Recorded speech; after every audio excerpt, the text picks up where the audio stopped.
Hello guys, welcome to my channel. ఇప్పుడైతే మనం data science అప్లికేషన్స్లో second unit చూసేద్దాం. Second unit topics వచ్చేసి data collection strategy అనమాట. This is one of the topic. And data collection అంటే ఏంది, మనకున్న ప్రాబ్లమ్కి correct ఇన్ఫర్మేషన్ని గ్యాదర్ చేయడం. అది ఎలా కలెక్ట్ చేస్తున్నాం అనేది డాటా కలెక్షన్ స్ట్రాటజీస్.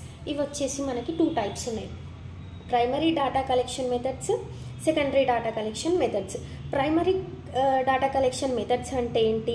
ఇప్పుడు రీసెర్చర్ ఉన్నాడు, తను డైరెక్ట్గా వెళ్ళి డాటాను అనేది కలెక్ట్ చేస్తాడు అనమాట. బై హిమ్సెల్ఫ్ అతను కలెక్ట్ చేస్తాడు. సెకండరీ డాటా అంటే ఏంది?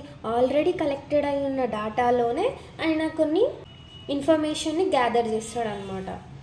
నెక్స్ట్ వచ్చేంటి, ఫస్ట్ మనం ప్రైమరీ డాటా కలెక్షన్ స్ట్రాటజీస్ చూద్దాం. ఇప్పుడు ప్రైమరీ డాటా కలెక్షన్ అంటే ఏం చెప్పా? Collected by researcher by himself. అంటే తనే ఆ ఇన్ఫర్మేషన్ని గెయిన్ చేస్తాడు అనమాట. ఇది మనకి 2 మెథడ్స్ ఉంది. It is a qualitative data collection ఉంటుంది, క్వాంటిటేటివ్ డాటా కలెక్షన్ ఉంటుంది. క్వాంటిటేటివ్ అంటే ఏంది? మనం దాన్ని మెజర్ చేస్తామన్నమాట. మ్యాథమెటికల్ క్యాలిక్యులేషన్ అనేవి ఇంక్లూడ్ అయి ఉంటాయి. దీంట్లో క్వాలిటేటివ్లో మనం ఎలాంటి మ్యాథమెటికల్ క్యాలిక్యులేషన్స్ని ఇన్వాల్వ్ చేయం. ఇవి వచ్చేసి ఇంటర్వ్యూస్, సర్వేస్, అబ్జర్వేషన్స్ అనేవి ఉంటాయి. ఇంటర్వ్యూస్ అంటే ఏంది? The method of collecting the data in terms of verbal responses. అంటే పర్సన్ టు పర్సన్ ఉంటుంది, ఇంకా టెలిఫోన్లో ఇంటర్వ్యూ ఉంటుంది. మనకు తెలుసు కదా క్యాజువల్గా ఇంటర్వ్యూస్ ఎట్లుంటాయి. పర్సన్ టు పర్సన్, నువ్వు క్వశ్చన్స్ అడుగుతావు, తను ఆన్సర్ ఇస్తాడు. అలా డాటాను అనేది రీసెర్చర్ కలెక్ట్ చేస్తాడు అనమాట. ఇక్కడ పర్సన్ టు పర్సనల్ ఇంటర్వ్యూ అంటే పర్సన్ దగ్గరికి వెళ్ళి మనం డాటాను అనేది కలెక్ట్ చేసాం. నెక్స్ట్ టైప్ ఆఫ్ ఇంటర్వ్యూ వచ్చేసి టెలిఫోనిక్ ఇంటర్వ్యూ. ఫోన్ నుంచి మనం డాటాను అనేది కలెక్ట్ చేసుకుంటాం అనమాట. ఇది చాలా పాపులర్ కాదు, పర్సనల్ ఫేస్ టు ఫేస్ ఇంటర్వ్యూనే పాపులర్ అయిందనమాట. నెక్స్ట్ వచ్చేసి సర్వేస్ అంటే ఏంది?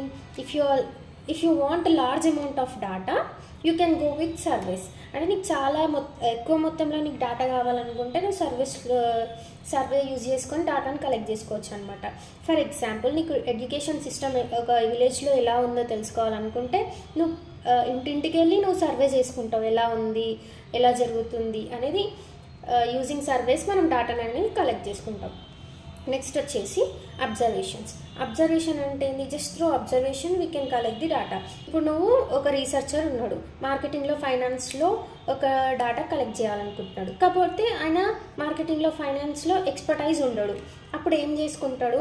దీంట్లో ఎక్స్పర్టైజ్ ఎవరైతే ఉన్నాడో వాళ్ళని కన్సల్ట్ అవుతాడు. ఆ అబ్జర్వేషన్స్ని తను తీసుకుంటాడు. ఇది చాలా expensive and time taking process అనమాట.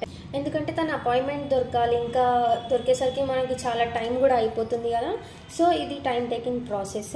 అండ్ నెక్స్ట్ వచ్చేసి క్వశ్చనర్. ఇది మనకి క్వాలిటేటివ్లో అండ్ డాటా కలెక్షన్లో చాలా useful method and popular method అనమాట. ఎందుకంటే మనం ఒక సెట్ ఆఫ్ క్వశ్చన్స్ తయారు చేస్తాడనమాట రీసెర్చర్. అండ్ వాటిని ఎవరికైతే అడగాలనుకుంటున్నాడో వాళ్ళకి మెయిల్స్ చేస్తాడు. ఆ మెయిల్స్ ద్వారా తను అనేది ఆన్సర్స్ గెయిన్ చేసుకుంటాడు. ఇది చాలా ఈజీవే కదా. రిప్లై ఇచ్చే వాళ్ళ మెసేజ్ని చూస్తారు, వాటికి రిప్లైస్ ఇస్తాడు. సో దట్ ఇక్కడ మనకి ఏ టైం అనేది వేస్ట్ అవ్వదు, మనకి కావాల్సిన ఇన్ఫర్మేషన్ వస్తుంది. అందుకే ఇది పాపులర్ మెథడ్ అనమాట.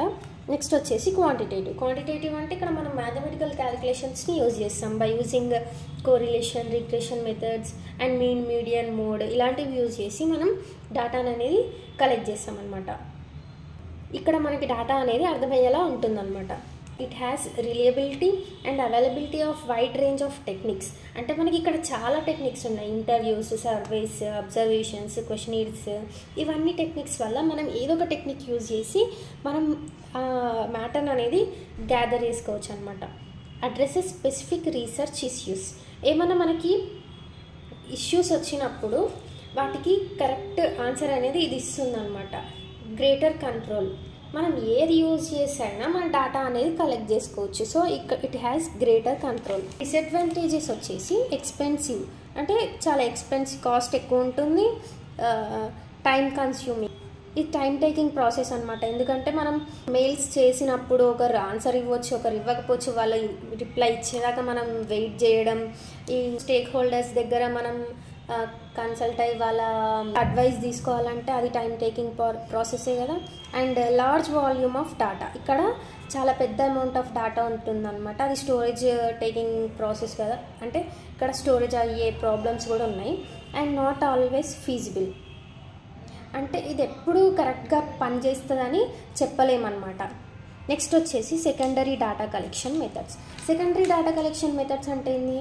It is collected by someone other than the actual user. అంటే ఇది ఎవరైతే యూజ్ చేస్తున్నారో అది తను యాక్చువల్గా కలెక్ట్ చేయలేదు, ఎవరో కలెక్ట్ చేసిన మెథడ్ పైన, ఎవరో కలెక్ట్ చేసిన డేటా పైన తను వర్క్ చేస్తున్నాడు అనమాట. It includes magazines, books, news papers. ఇక్కడ నుంచి మ్యాటర్ అనేది తను గ్యాదర్ చేసి అక్కడ మనకి కావాల్సిన ఆపరేషన్స్ అనేవి పర్ఫామ్ చేస్తాడనమాట.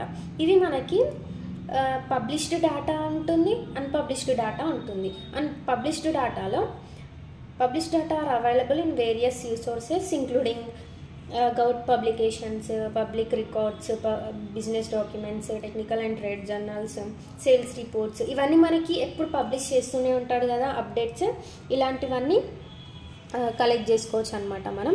నెక్స్ట్ వచ్చేసి unpublished data includes diaries, letters. ఇవన్నీ మనం ఎక్కడ పబ్లిష్ చేయము కదా, ఇవన్నీ అన్పబ్లిష్డ్ డేటా.